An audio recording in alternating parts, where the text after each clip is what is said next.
Ako si Roman Clarido, Chief ng Intelligence Bureau. Kung anong pakay nyo, sabihin nyo naman dali. O nga naman, baka pare-pareho lang tayo nag-aaksay ng oras dito. Walang oras kayong aaksayahin. At wala ring naghihintay sa inyo maliban sa isang malamig na selda na inihanda para sa inyong dalawa. Ako paminsan-minsan pwede naman ako magsasayang ng oras. Ako rin. Kaya ano bang pag-uusapan natin? 2 tauhan namin ang napatay. Mahusay na deep penetration agents ang mag-asawang yon. Napasok na nila ang sindikato ng kidnap for ransom. At malapit na nilang makilala ang mastermind na matagal na naming tinutugis. Malas lang at napatay sila. Sir, alam ko naman hong masama akong tao eh. Pero hindi ko naman hong magagawa yung pumatay. Bilin ho yun sa akin ng nanay ko. Pero...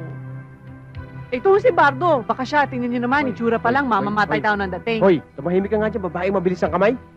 Bakit? Anong ako? Alam mo, Sir, Alam mo naman ako- General, hindi po pwedeng ako yun dahil ako po lagi nasa bahay. may kasama mo siya dun sa bahay eh. Tumahimik ka. Lagi lang ako nasa bahay at nagkukulong ako sa kwarto. Ganun. Tama na. Baka sila Tama sa na. pamilya Ikaw! na. Aminin mo na, bakit Itsura tahimik pa ka? yan mo, bakit? Hindi ko kayo pinagbibintangan. Ayun mo pala eh. Saan kayo pupunta? Buwe-buwelo lang. Kung di ako nagkakamali kami ang gusto niyong ipalit dun sa 2 agents niyong napatay. Malabo yata yun, sir. Unang-una, pangkaraniwan kaming mamamayan ng Republika ng Pilipinas. Hindi naman kami mga polis eh. Pangalawa, hindi ko papain ang buhay ko sa ganung bagay.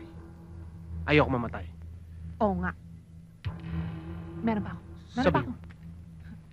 Pangatlo, baka naman pagpasok pa lang namin sa pinto ng lungga ng mga yun, bala na sasalubong sa amin. Sigurado? Syempre makikita naman nila, hindi kami yung agents na yun, ano? Tama yun. Sa maniwala kayo o hindi, ako rin ay nagtataka. Malaki ang pagkakahawig ninyo sa 2 yon. Sabi ko na nga ba may ginawang kalokohan ng tatay ko dati. Pero, hindi pa rin ako papayag. Ako rin. Ano ngayon? Hindi ako papayag. Sayang, hindi lang kayo mapapani sa kulungan, mapupunta pa sa wala ang 2 milyong pisong pabuya. 2 2 milyon? milyon. 2 milyon. Alam mo sir, pwede naman natin pag-usapan to eh. Ibang klase talaga to. Malabas ang tunay na kulay mo. Nakarinig ka lang ng 2 milyon, nagpanting ka agad ang tenga mo. Hindi ako papayag dyan.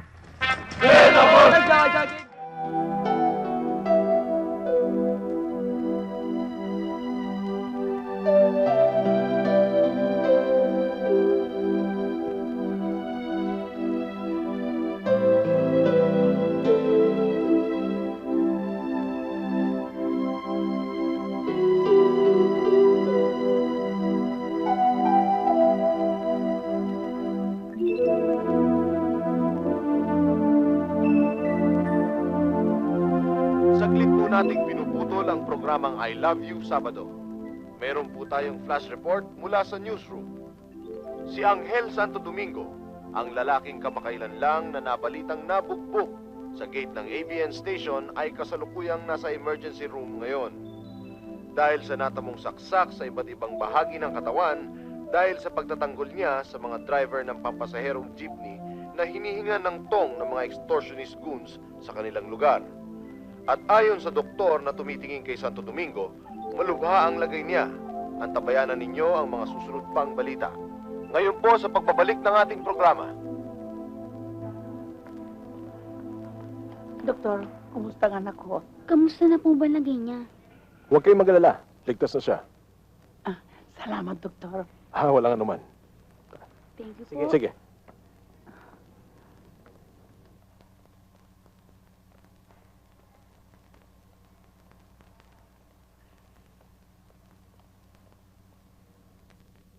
Basta huwag ka alis dyan. Babalik agad ako. Hintayin mo ako. Oo, paano ako aalis dito? Masakit pa tama ako. Starina? Ay, Starina. Nandito si Starina. Nasaan? Ang sexy. Dali mo. Nasaan? Ay na. Andiyan na. Alden, sigurado ako. Pumunta rito, tatanawin ka.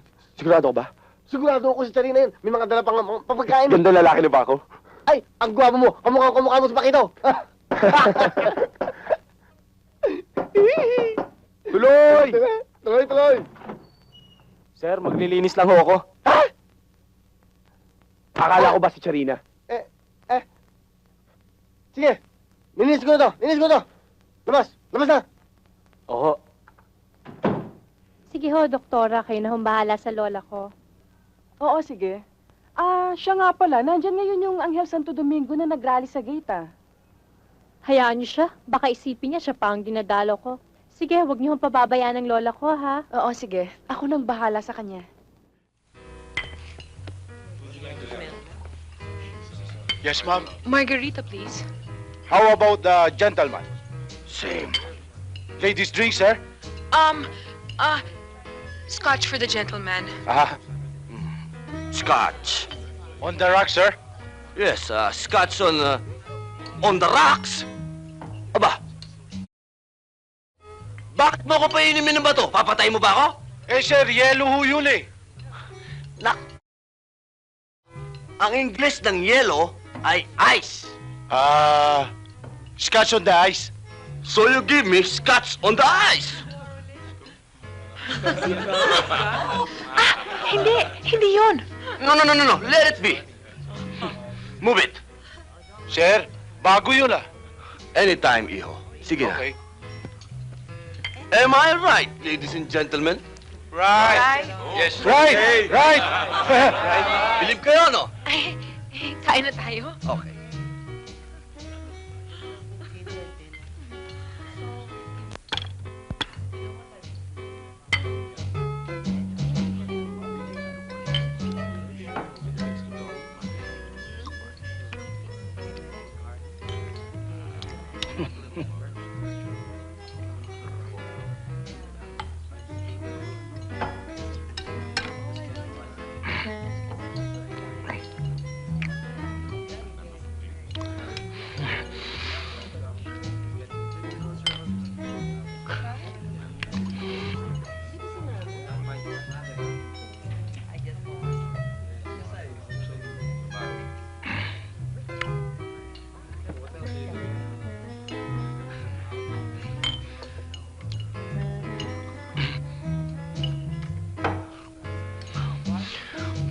Sarap.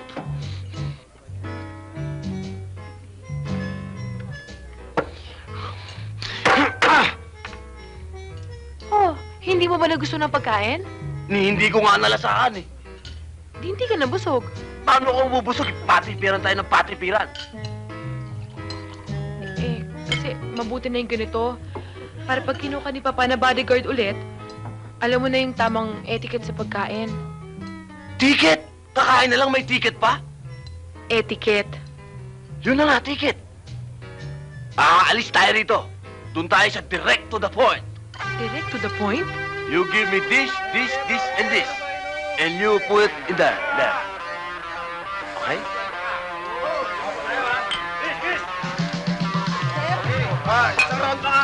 Nako, galing. Yan ang sinasabi ko. Direct to the point.